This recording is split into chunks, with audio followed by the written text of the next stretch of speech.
gran atracción, el juicio de este mundo. Vamos a ir a Juan 12, 31 al 33. Ahí es donde vamos a estar en esta primera parte compartiendo esto. Dice la Escritura en Juan 12, 31 al 33 que el juicio de este mundo ha llegado ya y el príncipe de este mundo va a ser expulsado. Pero yo, cuando sea levantado de la tierra, atraeré a todos a mí mismo. Con esto daba Jesús a entender de qué manera iba a morir. Vamos a notar, hermanos, y debemos de notar que la victoria de Jesús sobre el dominio del príncipe de este mundo, sobre la vida, sobre las vidas, ocurre en la cruz del Calvario y en su resurrección. Y vamos a ver algunos textos ahí que a nosotros nos van a llevar hasta ese lugar.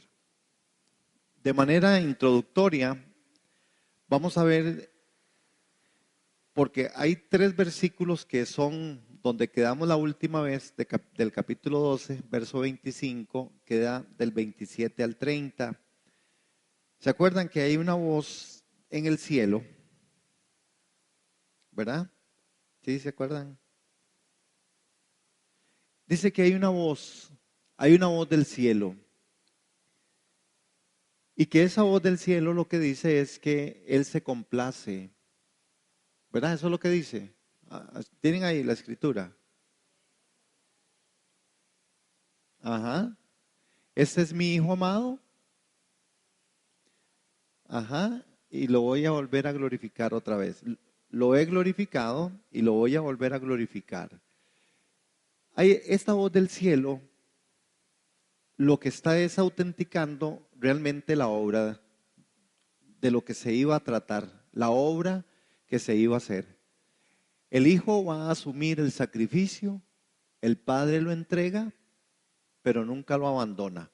Esa es una de las características que Juan quiere enfatizar. El hijo verdaderamente asume el sacrificio. Lo he glorificado y lo voy a volver a glorificar. ¿Cómo es el tema de la glorificación en el Evangelio de Juan? Glorificación tiene que ver con toda la forma del proceso en donde hay muerte, sepultura, resurrección y glorificación. Hay un proceso. La glorificación no se va a dar ni antes ni después de que se pase el proceso de muerte, sepultura, resurrección y glorificación. Es uno de los pasos finales de la salvación. Para nosotros igualmente. ¿Ok? Igualmente para nosotros que estamos en medio de esto y ahorita más adelante tal vez vamos a poder compartir un poquito más sobre el tema. ¿Qué es lo que pasa? ¿O qué es lo que realmente ha acontecido con todo este proceso? Esa voz que sale, algunos de ellos no entendieron qué fue lo que pasó. Y hay otra oportunidad cuando también sale otra vez la voz del cielo y tampoco la gente entiende. Alguien dice, no, fue como un relámpago, no, fue como un ruido, fue como, ¿verdad? Esa parte de la voz es la parte en la que nosotros, creo que por ahí fue donde terminamos la semana pasada, ¿verdad? En la que no logramos nosotros, o dijimos, ¿cuánta gente está en la iglesia, pero no está del todo, no oyen la voz de Dios? Hay gente en la iglesia, vienen a la iglesia, inclusive leen la Biblia, pero uno dice, ¿dónde está la dirección? ¿Por qué hay gente que no puede ser direccionada? ¿O por qué es que si nosotros oímos algo, no lo practicamos? Si yo no lo practico, yo tengo que empezar a ver, bueno, posiblemente es que yo no estoy oyendo como debo de oír. Hermano, porque así es como el ser humano funciona.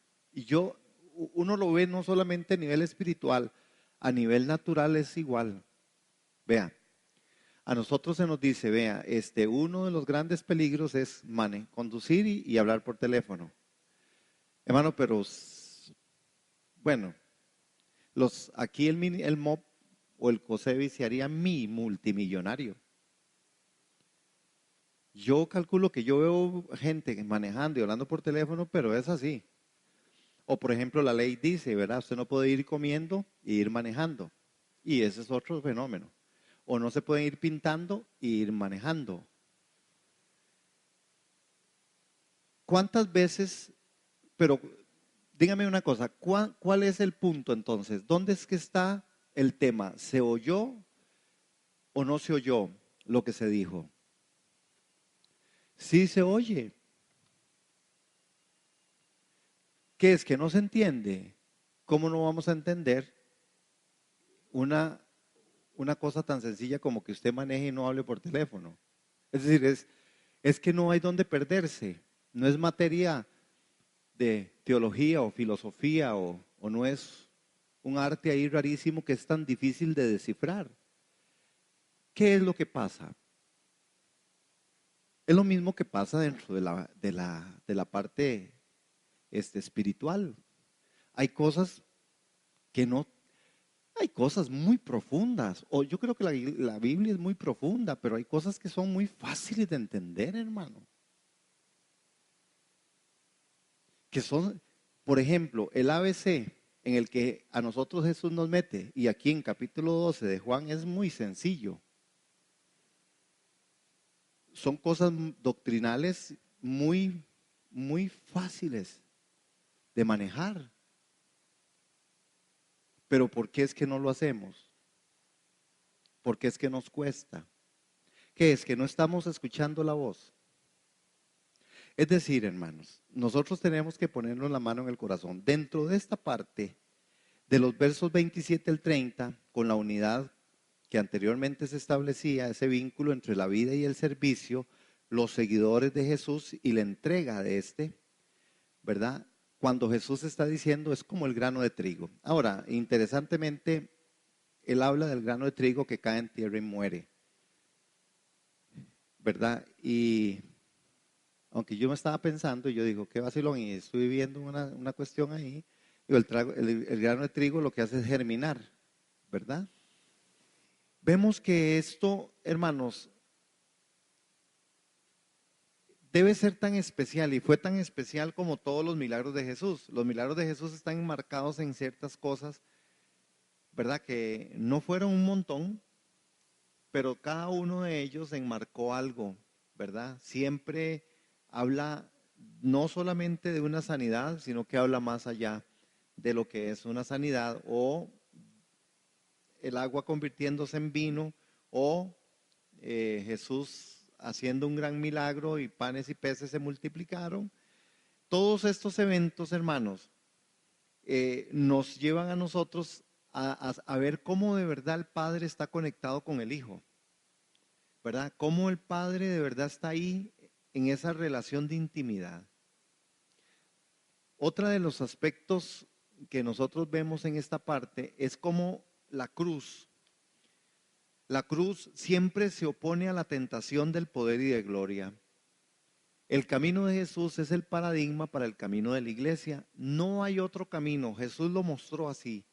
Jesús, cuando vino, muestra que el camino de Él es el camino de la iglesia, ¿verdad? Y Él dice, los que quieran venir a mí, vengan a mí, los trabajados, los cargados, yo los voy a hacer descansar. Pero también el llamado de Jesús es, el que quiere venir en pos de mí, ¿verdad? Tiene que seguirme.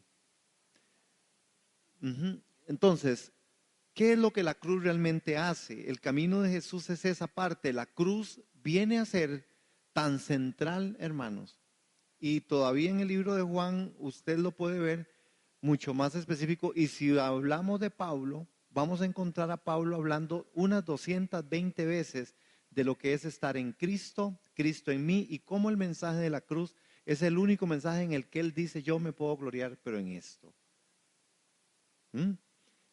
Es interesante poder ver cómo la cruz, lo que podía significar, y tenemos que tener nosotros en el pensamiento, en el contexto, que eran aquellos griegos que estaban ahí. Para los griegos esto era un pedazo de carne que se tenían que tragar, ¿verdad? Y para los judíos podría ser el cerdo más grande. No podían digerirlo, hermanos. No había cómo digerir ese mensaje. Un poco de lo que estábamos hablando. Escuchamos, pero no, yo creo que a ellos les pasó exactamente igual. Ellos pudieron escuchar y más adelante en el relato, si no creo que logremos llegar hasta ahí, pero más adelante en Juan, ellos se le oponen con respecto a eso, porque ellos ¿verdad? Como buenos intérpretes de la ley, ellos decían, pero la ley dice que el que debía venir era un hombre lleno de poder y que no iba tampoco como a morir así, ¿verdad? Qué difícil es poder ver y escuchar esa voz. Entonces, ¿a qué conclusión puede llegar uno? Que la gente no quiere oír la voz o que nosotros oímos lo que realmente nos interesa, ¿verdad? Yo cuando vi un reportaje con respecto a esta parte de la gente que maneja y a veces hablamos por teléfono, bueno, yo uso manos libres, pero es igual, la distracción es muy parecida, hermano, muy parecida, solo que el tráfico tal vez no lo vea usted con la cosa aquí. Pero vi un reportaje y pasaron, ¿verdad? Como la gente, y de cada una de las personas que agarraron ese día, decían, no, vea, es que era urgentísimo, yo no iba a contestar, nada más les iba a decir, estoy manejando, ¿verdad? Y otro decía, no, vea, yo nunca me ha pasado, hasta ahora me pasa. Me llamaron y era de la casa, dice, y como era de la casa, yo contesté. Es decir, siempre tenemos una justificación. Es lo mismo que a nosotros nos pasa con el Evangelio. Y lo vemos desde el tiempo de Jesús. Y lo vemos hoy. Siempre hay una justificación para decir, bueno, es que no se puede. Bueno, es que seguro, es que es muy difícil. Bueno, no, es que yo estoy pasando por momentos muy difíciles. Y yo no creo que es mentira. Puede ser que sí, puede ser que estemos pasando momentos muy rudos, difíciles y que tal vez no tenga toda la energía o esté enfermo o esté pasando situaciones feas. Hermano, pero ahí es donde la palabra a nosotros no nos deja con justificación. Hay un principio que es el que nosotros tenemos que buscar, ¿verdad? El seguimiento activo del testimonio como discípulos. El discipulado inicia con ver y escuchar. Un buen discipulado tiene que ver con eso. Usted ve y usted escucha. Pero Jesús nos habla de un seguimiento de pasión y de glorificación. Entonces, si nosotros vemos al discipulado, el discipulado es ese. Usted ve y escucha, y a veces es muy fácil, hermanos, ¿verdad? Esa primera parte. Pero Jesús cuando viene hablando, habla de un seguimiento, habla de una pasión, hermano. Habla de una glorificación. ¿Qué es lo que Jesús hace, hermano, con respecto a esta parte? Es que la falsa alternativa entre este mundo y la vida eterna, el escape del valle de lágrimas, hermano, nunca va a mejorar en nada la situación. Normalmente hay una tendencia de nosotros, como nosotros vemos y escuchamos que la cosa no está tan fácil, a veces nos vamos. Pero Jesús no, Jesús habla de un seguimiento, de una pasión, de una glorificación. Jesús dice, no, los discípulos míos tienen pasión, me siguen, porque van a llegar a una glorificación. La glorificación es un tema, hermanos, que en 1 Corintios capítulo 1, verso 30 aparece ahí y en otros lugares, ¿verdad? De algo que a nosotros nos espera hacia allá. ¿Cuánta pasión hay, hermanos, en nosotros? ¿Cuánto seguimiento? ¿Cuánto yo pienso en ese momento en donde yo pasaré de muerte a vida y mi cuerpo será glorificado?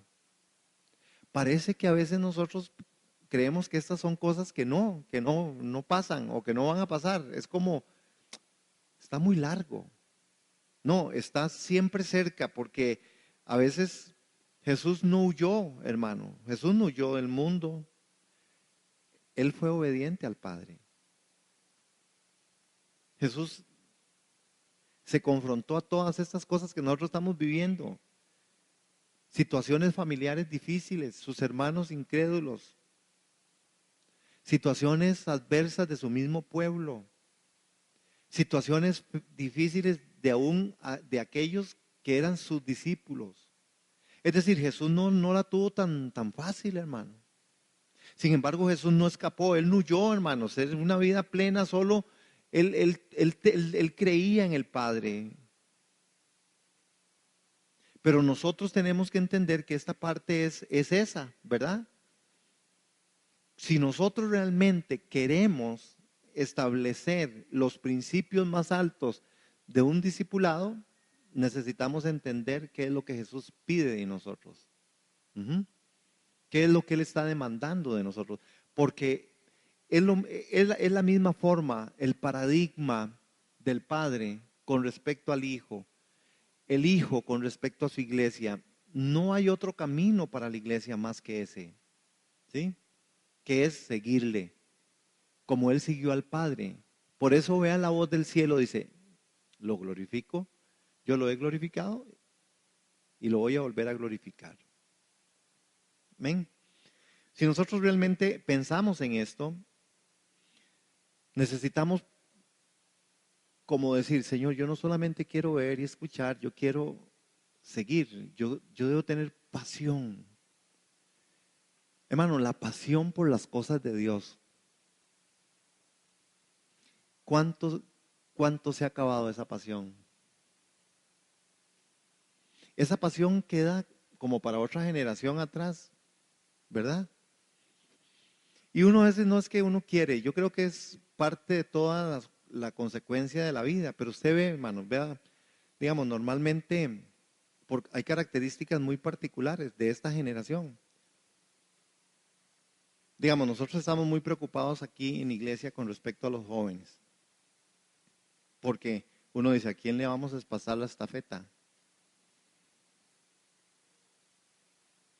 ¿Quién quiere? Porque es de alguien que quiera,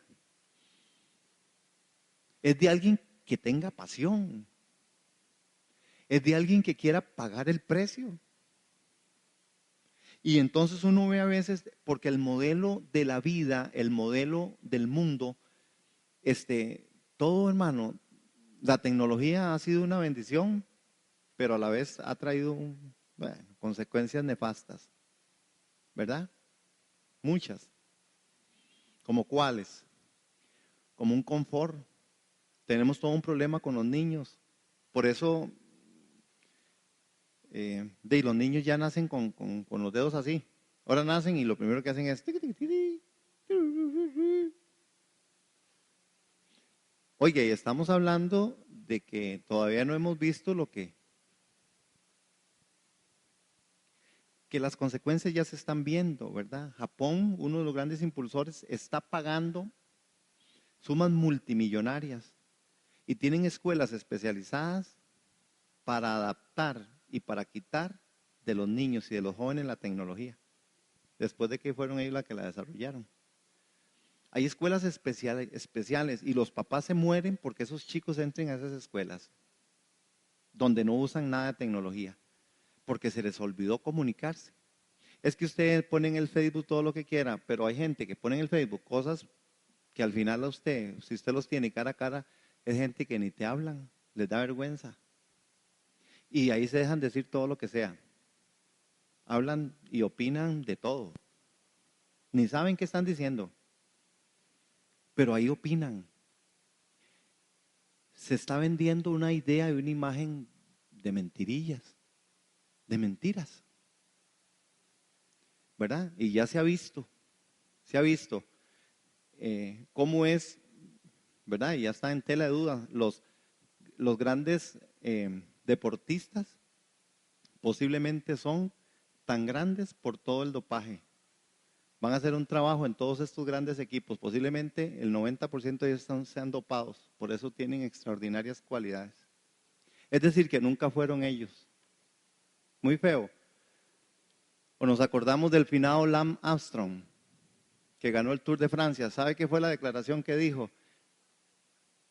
Ganó el Tour de Francia como 7 veces. Y dijo, nadie gana el Tour de Francia si no es dopado.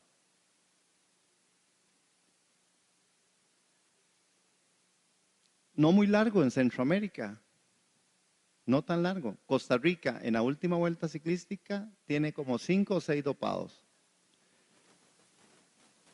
¿Cómo emerge todo el asunto, verdad? Todo el asunto es plata, todo el asunto es...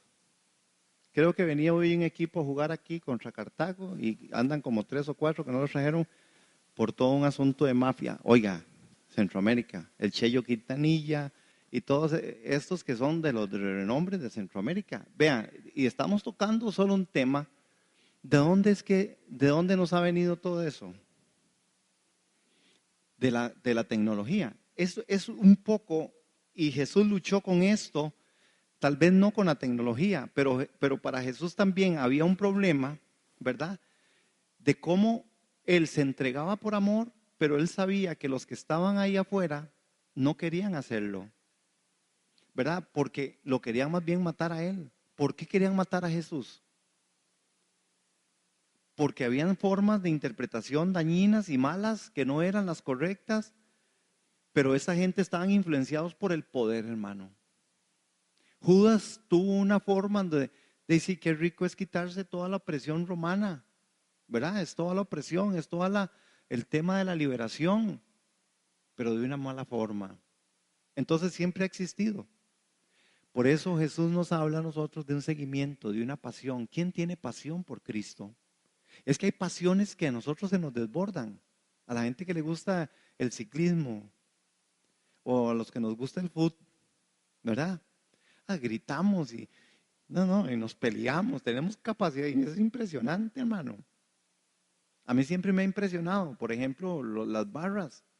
Usted sabe lo que es 90 minutos brincar bajo el sol, la lluvia y todo, brincar 90 minutos y dele, y 90 y dale ese tambor y pum, y brincan 90 minutos y gritan y no. ¡Qué pasión, hermano! Usted sabe una iglesia con esa pasión para alabar y adorar al Señor. Bueno, sería eso. Pero no hay esa pasión. Entonces tenemos muchas cosas que nosotros tenemos que refrescar o ver, ¿verdad? Como Juan, por ejemplo, cuando Juan habla del juicio y él dice, el juicio de este mundo ha llegado ya y el príncipe de este mundo va a ser expulsado. Vean la forma de la escritura. No sé en cuál versión lo tiene usted, pero dice, en esta dice, el juicio de este mundo ha llegado ya y el príncipe de este mundo va a ser expulsado. Eso lo coloca Juan en capítulo 12, ¿verdad? ¿De qué estaba hablando? ¿Cuál era el juicio de este mundo que llegó ya? El juicio de que habla Juan 12:31 en este mundo tiene que ver con que ahora el juicio ya era la representación misma de Jesús. Jesús siendo declarado por el Padre como el Hijo amado, al que iba a glorificar, ahora el juicio para el mundo estaba con respecto a Jesús. Es Juan el que rescata. El que tiene al Hijo tiene la vida, ¿verdad? Porque ahora el juicio era no un asunto de que porque ya Jesús había hablado de que él iba a ser levantado y que atraería a muchos. Ahora el juicio estaba en quién quería Jesús. Pero el juicio, por eso dice, el juicio de este mundo ha llegado ya. Y yo sí creo, hermanos, que hoy estamos en el mismo momento, tal vez ya no histórico, pero sí en un momento histórico donde Jesús sigue siendo piedra de tropiezo para muchos púlpitos, para muchas iglesias, para muchas doctrinas, hermanos. Jesús a veces no es mencionado en un poco de cosas.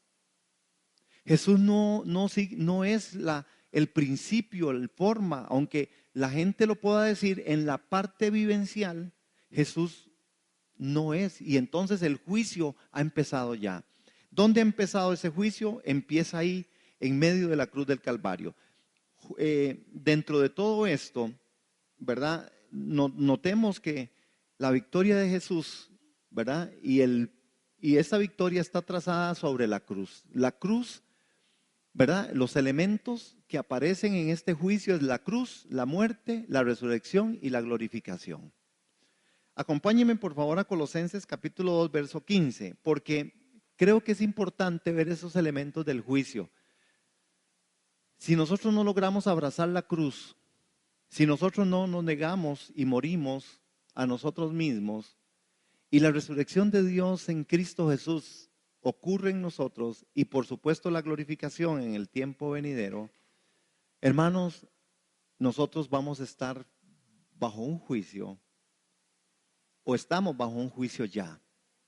Colosenses 2:15 dice que Él desarmó a los poderes y a las potestades y por medio de Cristo los humilló en público al exhibirlos en un desfile triunfal. El Señor menciona aquí dos cosas, hermano. La primera es que la cruz del Calvario, ¿verdad? Él va a dar su vida por los pecadores y los se iba a traer a sí mismo. Es interesante, hermanos, cómo de verdad, y creo que es Juan en el capítulo 3, en el verso 14 y 15, que habla de esto. Y alguien que me lea, por favor, Juan capítulo 3, verso 14 y 15.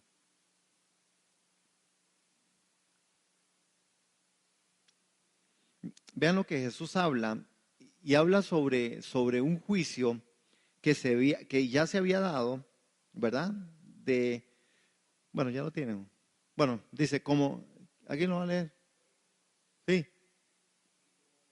Y como Moisés levantó la serpiente en el desierto, así es necesario que el Hijo del Hombre sea levantado, para que todo aquel que en él cree no se pierda, mas tenga vida eterna. Vean que Martín Lutero dijo, vuestro conocimiento de Dios es demasiado humano. Y con respecto a este texto, vean lo que pasó. Dice, como levantó Moisés la serpiente en el desierto, así también tiene que ser levantado el Hijo del Hombre, para que todo aquel que en él crea, que en él crea, tenga vida eterna. Ahora, nosotros vemos que la respuesta, y vean ahí en el verso 14, la respuesta aparece en el verso 15, y que es así como los israelitas miraban la serpiente de bronce levantada cuando eran mordidos por la serpiente. ¿Sí se acuerdan de ese relato? Ellos iban por el desierto y cada vez que la serpiente los mordían, si lograban ver la serpiente ahí arriba, entonces eran sanados, y si no, morían. Es lo mismo, hermanos, con respecto a esta parte, la serpiente de bronce levantada cuando eran mordidos, como un acto de fe, porque si no miraban la serpiente de bronce levantada, morían. Así también el creyente mira a Cristo levantado en la cruz, pero tiene que creer en Él para ser salvo. Hermanos, aquí podríamos nosotros gastar un poco o invertir un poco de tiempo en este pensamiento con respecto al juicio de este tiempo, el juicio que ya llegó. Es la carta a los hebreos que nos habla a nosotros con respecto a que de él habló de muchas maneras y de muchas formas, pero que ahora ha hablado por el Hijo. Uno de los grandes cuidados que como iglesia debemos de tener, y cuando nosotros hacemos esta reflexión de verdad, si queremos ver a Jesús, es saber si realmente Jesús es auténtico en mi vida. Cuando yo digo Jesús auténtico en mi vida, estoy hablando de que yo tengo una responsabilidad que asumir con respecto a que ser creyente es permitir que Cristo en mi vida gobierne. Cuando yo estoy hablando de que si queremos ver a Jesús, estamos hablando de que es específicamente tratar de, no bueno, si tratar que en mi caminar cristiano, que en el desarrollo de mi vida cotidiana, la santidad tenga un lugar preeminente. Que yo me proponga en mi corazón y en mi vida, porque es una propuesta mía, yo debo proponérmelo, hermano. Poder estar viendo a Jesús. Y si yo puedo estar mirando a Jesús, dice también en la carta de los Hebreos, puesta la mirada en Jesús, autor y consumador de la fe. Si yo me mantengo mirando a Cristo, en mi caminar, en mi trabajo, en mi familia, en mi ser, en mi intimidad, en donde nadie me ve, hermanos, yo creo que la conciencia de Cristo es la que va a traer de verdad liberación de muchas cosas y me va a guardar en la santidad. Esto era lo que pasaba con este pueblo cuando estaban ahí. Me llama a mí la atención cómo Jesús no le importó compararse como la serpiente. No le importó él decir, si yo soy como una serpiente también. Es que este Jesús no tenía ningún problema, hermanos. Él sabía quién era tan claro que no le importaba si le dijeron por allá, usted es como el Dios de las moscas, ¿verdad? También le dijeron, usted es hijo de adulterio, porque no sabemos ni quién es su papá. Usted es hijo de María, pero no sabemos quién es su papá. No le importaba, porque cuando uno sabe quién realmente es y qué es el valor que uno tiene en Cristo, hermano, difícilmente a usted le mueven las hormonas casi nada. Pero ¿qué es lo que nos pasa a nosotros también como iglesia cuando a veces este Jesús no aparece? Es que a nosotros se nos mueve todo. Se nos mueve todo porque somos muy importantes, porque yo creo que el domingo lo mencionaba, hermanos, un gran mal que nos está ocurriendo, el asunto de nuestros derechos, ¿verdad? Entonces usted tiene derecho a que ya no lo vuelvan a ver de una forma. Y si alguien lo vuelve a ver de una forma, usted ya pegó el brinco.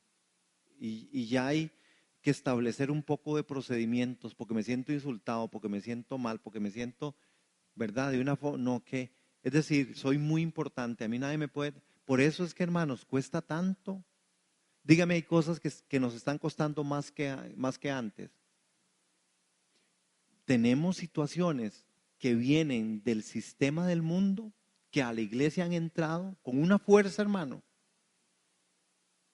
que ha costado colocar doctrina básica en donde dice, por ejemplo, el hombre es cabeza del hogar, porque tenemos el brinco de muchas mujeres, que ya más o menos eso no es así.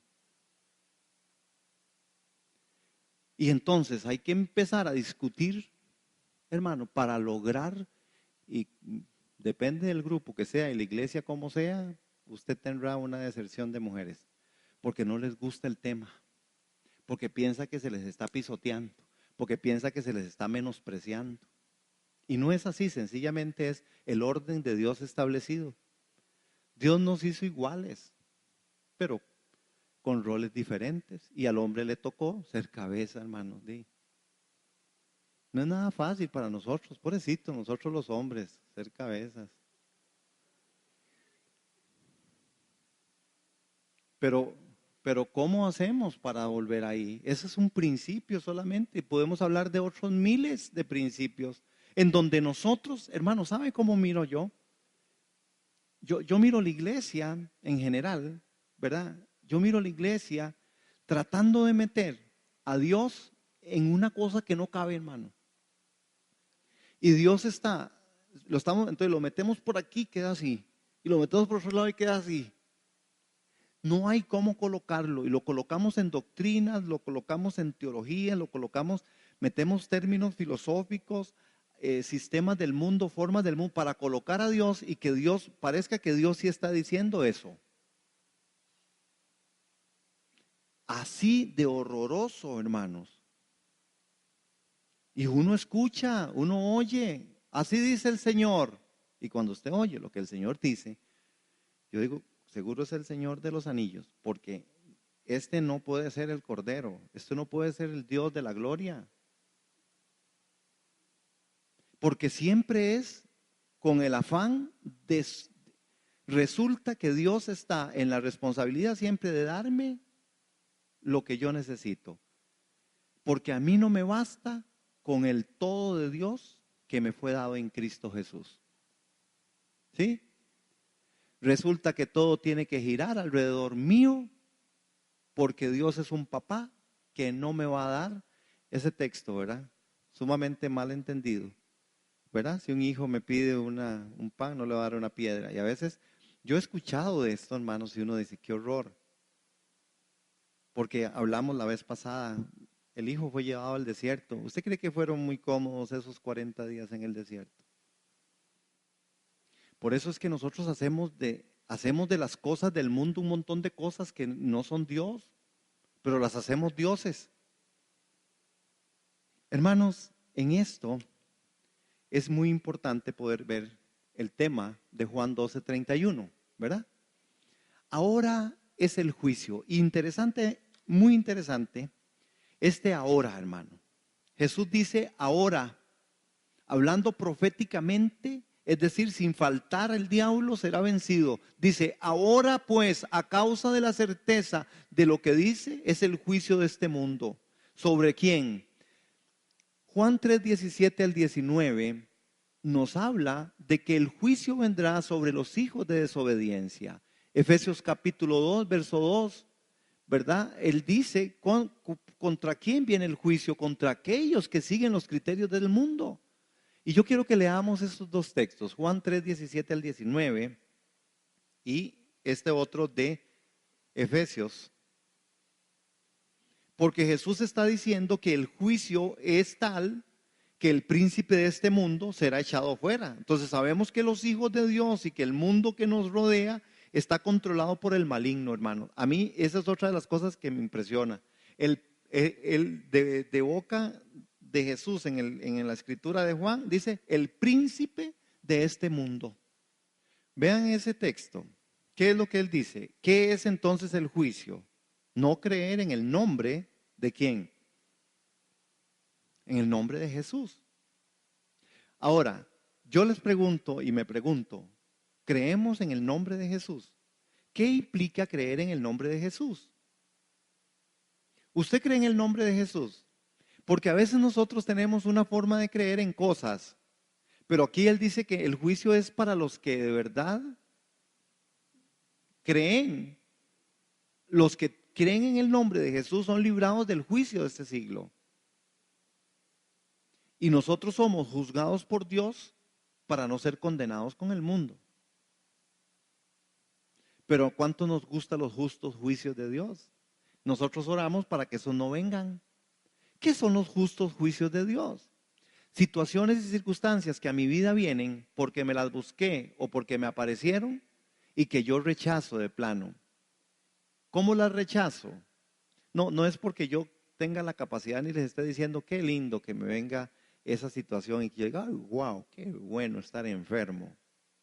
No, estamos hablando de que aceptar los justos juicios de Dios es someternos bajo esa mano poderosa y aunque a mí me cueste, yo permanezca en su verdad y en su palabra. Que yo siga amando su nombre. Los justos juicios de Dios vienen para que Cristo en mí sea formado, hermano. Yo lo decía el domingo y yo he estado pensando bastante en eso. Y yo creo que sí hay una palabra que es profética ahí para cumplimiento, que de todas formas hay un cumplimiento en el texto que sí se va a dar. ¿Se acuerdan qué decía? ¿Mirando qué? Ajá, ¿mirando qué? Vamos. ¿Sí?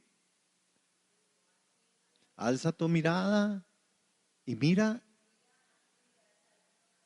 más lejos, lo más lejos. Hermanos, y si bien es cierto, para Abraham eso fue una verdad, para la iglesia de hoy, y si usted quiere recibirlo, para nosotros es una verdad. ¿Qué es lo que más allá está? La glorificación está más allá, pero nosotros tenemos que caminar en el proceso de esa santidad, hermano, porque la santidad no la tiene usted automática. Ay, yo soy santo. Sí, hay una declaración, sean santos porque yo soy santo, pero la santidad se camina, la santidad se vive, la santidad se trabaja, hermanos. Hay que ponerle. ¿No creen ustedes que hay cosas que nos pasan que a veces usted quisiera, yo, sí, entonces yo tengo que acordarme, a veces me acuerdo más como, uy, qué torta, es que como, y yo creo que yo soy pastor. Entonces, ¿verdad? Uno dice, ¿cómo me voy a pelear con esa imprudencia de allá afuera? O en las situaciones familiares, hermanos, que usted quiere pegar 4 gritos y salir en carrera. Y entonces poder integrar la verdad, decir, sí, Señor, por amor de tu nombre me voy a guardar en esto. Pero qué dolor, pero qué triste, pero ya no aguanto. Eso es verdad, hermano. Entonces, pero es la oportunidad que nosotros tenemos. ¿Qué dice Efesios 2:2? En los cuales anduvisteis en otro tiempo, siguiendo la corriente de este mundo, conforme al príncipe de la potestad del aire, el espíritu que ahora opera en los hijos de desobediencia. Okay. Los hijos de desobediencia. ¿Quiénes son los hijos de desobediencia? Aquellos que no confiaron y no han creído en el nombre de Jesús. Pero hermano, no está hablando de la gente de afuera. Está hablando de los hijos. Nosotros somos hijos, pero ¿cuántas veces desobedecemos? Por no creer en el nombre de Jesús. ¿Cuánto cristiano, cuánta gente se ha confesado y ha declarado yo soy cristiano, pero anda haciendo cualquier cosa menos de lo que es un cristiano? ¿Verdad que sí? Hay decepciones por eso en la vida. Y por eso dice la Escritura, el amor de muchos se enfriará. Porque usted aún ve gente dentro del púlpito. Usted ve gente ministrando, usted ve gente liderando y usted dice, ¿qué es eso? Gente que tiene un comportamiento, hermanos, inadecuado. Gente que está diciendo lo que no es la verdad y lo que no es la palabra. Juan apunta con respecto a eso. Ahora, Juan 14:30 al 31. No hablaré ya mucho con vosotros, porque viene el príncipe de este mundo, y él nada tiene en mí. Mas para que el mundo conozca que amo al Padre, y como el Padre me mandó, así hago. Levantaos, vamos de aquí. Vamos, salgamos de aquí. Le estaba hablando a sus discípulos en el contexto. Vamos, salgamos de aquí. Se fue la luz. No, vamos, salgamos de aquí. ¿De qué? ¿De qué hay que salir? ¿De qué es lo que hay que salir? Hermanos, si hay algo con que la iglesia del Señor hoy requiere y requerimos es salir de nosotros mismos. Estamos encasillados, hermanos. Eso es verdad. Estamos ahí. Necesitamos nosotros, hermanos, dar un golpe, como dicen ahora, un golpe de autoridad con respecto a esto. Jesús dice, ya me tengo que ir, porque Él no tiene nada en mí. No tiene poder sobre mí, dice Jesús. ¿Sobre quién no tiene poder el diablo? ¿Sobre quién no tiene poder? Dice ese texto. ¿Sobre quién no tiene poder el diablo? Sobre Jesús. Sobre Jesús. Pero a muchos revuelca, como revolcó a aquellos que trataron de ir a echar afuera demonios y los demonios los dejaron chingos. Y los demonios le dijeron, bueno, sí, a Jesús conocemos, de Pablo hemos hablado, hemos oído, pero ustedes quiénes son, tenga. Le dieron una revolcada. Porque el diablo no tiene poder en Jesús, pero cuando usted y yo actuamos en la carne, pero cuando usted y yo actuamos en nuestros propios razonamientos, Satanás es el príncipe de este siglo. En Jesús no tiene poder. ¿En dónde no tiene poder? Por eso, hermanos, no nos engañemos pensando que nosotros en desobediencia podemos decir, no, en el nombre de Jesús y la sangre de Jesús, no, hermano. Porque hay personas que usan esto como si fuera ¿verdad? Como si fuera un poco de agua bendita, perdón por la comparación, pero es verdad. Hermano, en desobediencia no opera el poder de Dios. En desobediencia no opera, hermanos, la fuerza y la magnitud de la cobertura del Espíritu Santo de Dios. No funciona. Es como el estudiante que quiere ir a hacer el examen y no estudia. Usted si quiere ore. Jesús le va a decir, no sean vagabundos, usted no aprendió nada. Tenga un 5. Y hay gente que se resiente por eso hay que decir, el Señor no me ayudó. ¿Cómo que no me ayudó? Es que usted no estudió. Normalmente en Dios así es. Son los justos juicios. Por eso es que los justos juicios vienen. Uno ve la iglesia porque no hay otra forma en que Dios trabaje con nosotros más que la gracia y la misericordia. Por eso es que el tema de la salvación en Cristo Jesús es una realidad que se tiene que hacer presente en un caminar.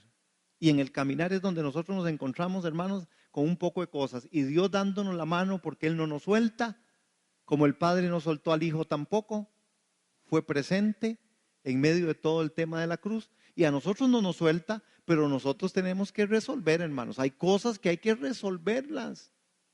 Son decisiones que nosotros debemos de tomar. ¿Como cuáles? Sin santidad nadie verá al Señor, hermano. Entonces, uno piensa que hay un cúmulo de cosas.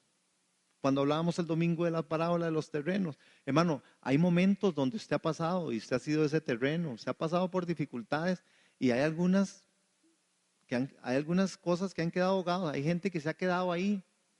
Pero si yo tengo la posibilidad, como un terreno, de permanecer a pesar del sol, a pesar del espino que me ahoga, a pesar del afán de este siglo, pero normalmente a veces nos enredamos con el mundo. Juan en el capítulo 12 reflexiona impresionantemente en esto. El otro es Juan 5, 19 al 21, yo lo leo para ahí. Primera de Juan, vean qué interesante. Sabemos que somos hijos de Dios y que el mundo que nos rodea está controlado por el maligno. Vean lo que dice esta carta de Primera de Juan.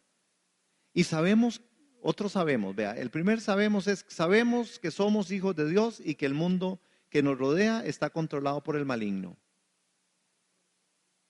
Y sabemos que el Hijo de Dios ha venido y nos ha dado entendimiento para que podamos conocer al Dios verdadero. Hermano, ¿qué justificación vamos a poner nosotros delante de Dios cuando Él dice que Él nos ha dado de verdad el entendimiento y que podemos conocer al Dios verdadero? Él nos ha dado ese entendimiento, dice, y ahora vivimos en comunión con el Dios verdadero porque vivimos en comunión con su Hijo Jesucristo. Otra vez, hermanos, Juan sigue por la misma forma. Jesús es la revelación del Padre. Ese es el verbo de Dios. Ese es el Cordero de Dios. En la cruz Él dio todo por usted y por mí. Es en el nombre de Jesús donde el juicio de Dios a nosotros no nos va a alcanzar. ¿Sí? Sigue diciendo, Él es el único Dios verdadero y Él es la vida eterna. Entonces, vean cómo cambia la vida eterna, la forma. Entonces, vida eterna está trazada en un hombre o está puesta en Cristo. No está puesta en cosas. A veces pensamos que la vida eterna entonces es como algo, pero aquí Juan dice es alguien, es Cristo. Entonces la vida eterna no solamente es un asunto de, ok, voy a ir a vivir ahí un montón de rato y seguro, ¿verdad? No, hombre, qué aburrido. No, es un reino en el que seremos puestos en medio de un reino, en el reino de Dios, sobre miles, sobre cientos, sobre millones. En lo poco has sido fiel, en lo mucho te pondré. Hermanos, hay esperanza en esto. Entonces, Él es la vida eterna. Queridos hijos, aléjense de todo lo que pueda ocupar el lugar de Dios en el corazón. Eso termina diciendo Juan. Aléjense, queridos hijos o hijitos, dice en otra versión. Aléjense de todo lo que pueda ocupar lugar de Dios en el corazón. Ese es otro de los puntos en el que Juan dice. Entonces, al morir Jesús en la cruz, parecía que las fuerzas de Satanás habían derrotado a Jesús, pero en la realidad en la cruz el poder de Satanás fue destruido. Y así fue como funcionó. En la cruz Jesús le hirió. Él te herirá en la cabeza. Eso es lo que hablaba la profecía en Génesis 3:15.